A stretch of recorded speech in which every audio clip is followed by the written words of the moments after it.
Amis fermiers, amis fermières, bonjour, bienvenue à la ferme, bienvenue sur Cocotte TV. Aujourd'hui je vous présente une souris qui nous provient de G-Skill. C'est un fabricant qui n'a pas trop l'habitude à la base de présenter ce genre de produit, mais sur un des derniers salons où s'est rendu la team, eh bien G-Skill avait annoncé qu'il produirait des périphériques et c'est le cas.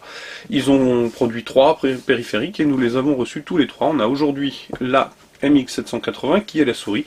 Il y a aussi un casque, le SR910 et le clavier qui se prénomme le KM780. Donc vous le voyez au niveau des prénoms, c'est pas super poétique, des appellations pardon, c'est pas super poétique, mais pour le coup c'est pas ça le plus important. Ce qui est sûr, c'est que sur le papier le casque a d'excellents arguments, le clavier est plutôt pas mal non plus sur le papier. La souris, eh bien on est un peu au-delà du papier puisque je l'ai déjà testé, donc je peux vous dire de suite que c'est plutôt une bonne souris, elle n'a relativement qu'un défaut. Pour le reste c'est une franche réussite tout simplement.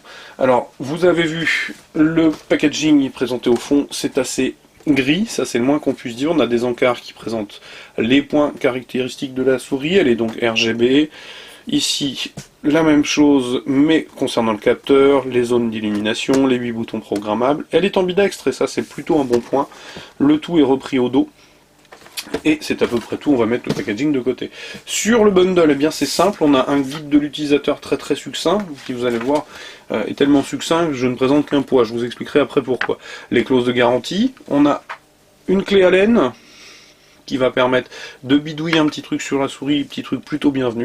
Donc l'unique poids présenté, l'autre étant déjà en place, et on a deux parties latérales amovibles, donc une sans plateforme, la même chose de l'autre côté avec plateforme. À la base elle est présentée en symétrie, hein, mais histoire de vous montrer, je l'ai présentée avec l'une et l'autre déjà en place. Alors elles tiennent avec des aimants et ça tient plutôt pas mal, mais passons de suite à la souris. Donc la souris, vous le voyez, elle dispose d'un look assez marqué, ça plaira pas, ça c'est une question subjective, donc mettons ça de côté. Au niveau de la finition, c'est excellent, il n'y a pas de critique à faire.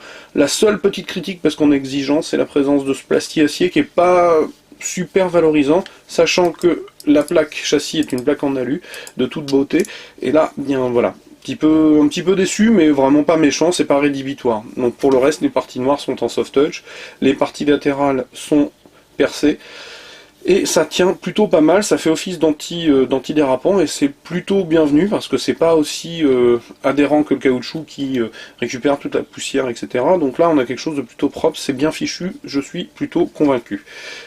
Excepté ce petit plastier acier, mais bon, je l'ai dit, c'est pas rédhibitoire. Alors la souris, eh bien vous le voyez, on a une plaque qui est individuelle sur l'arrière, et pour cause, elle est montée sur vis, donc elle pourra descendre ou remonter, mais je vais vous le montrer après. En remontant, donc, sur les côtés, on a les parties latérales amovibles, donc c'est la première, vous voyez, ça tient par des aimants, et ça tient plutôt pas mal. De l'autre côté, l'emplacement pour le poids, justement, c'est celui-là que je cherchais au début, qui n'est pas présenté, donc c'est ici qu'on met le poids, on remet. Une fois que c'est bien aimanté, que c'est bien dans les encoches, ça tient très bien, il n'y a pas de souci. En remontant, donc on a un faux bouton, qui fait un peu office de nez du masque, on a les petites fenêtres translucides, qui ont donc chacune leur diode, vous le voyez, j'ai mis quelques couleurs histoire que vous puissiez voir. En remontant, on a deux plaques qui font office de clic, avec des switches home run. Ici, on a un bouton, une molette qui est suspendue entre les deux clics.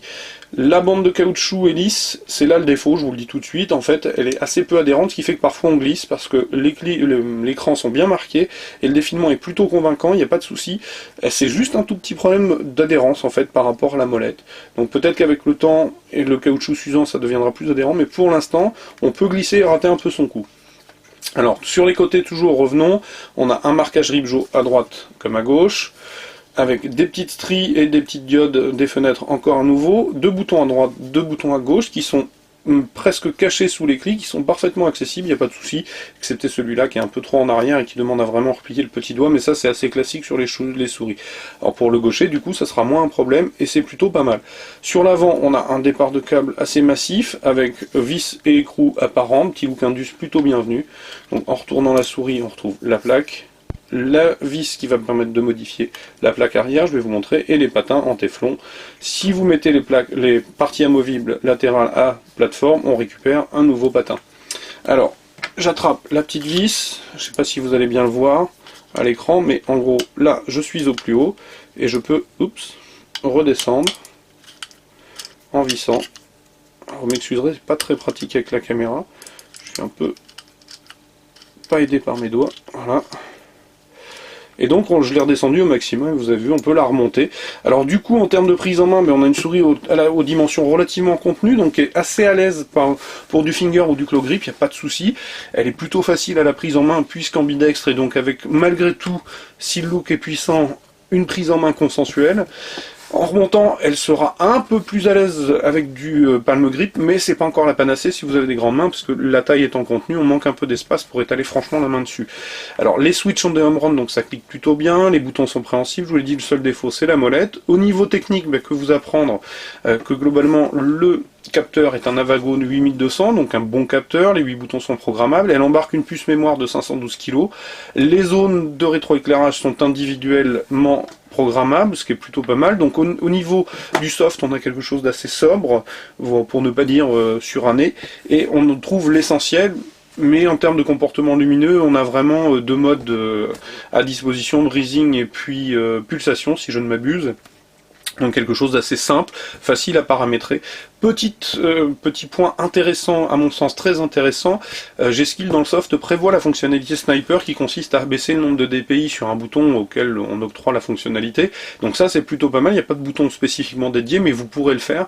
Et donc elle prévoit à peu près tout, hein. Au niveau des macros c'est complet, il n'y a pas de problème, même si le look du soft n'est pas des plus jolis. En attendant c'est complet et il n'y a pas de souci. Alors cette souris, eh bien c'est simple.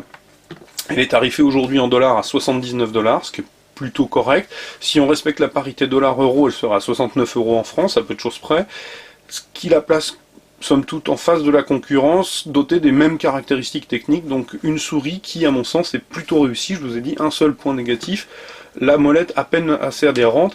Pour le reste, c'est plutôt pas mal. Le look est puissant, mais ça reste de l'ordre du subjectif, pardon. Donc chacun se fera l'avis de savoir si elle est séduisante ou pas. Mais en tout état de cause, elle tombe bien sous la main, elle glisse très bien. Ça, je l'ai pas dit, elle glisse vraiment très très bien. A priori, sur le tarif, elle est plutôt bien positionnée. Donc, à mon sens, on a quand même une bonne réussite de la part de G-Skill.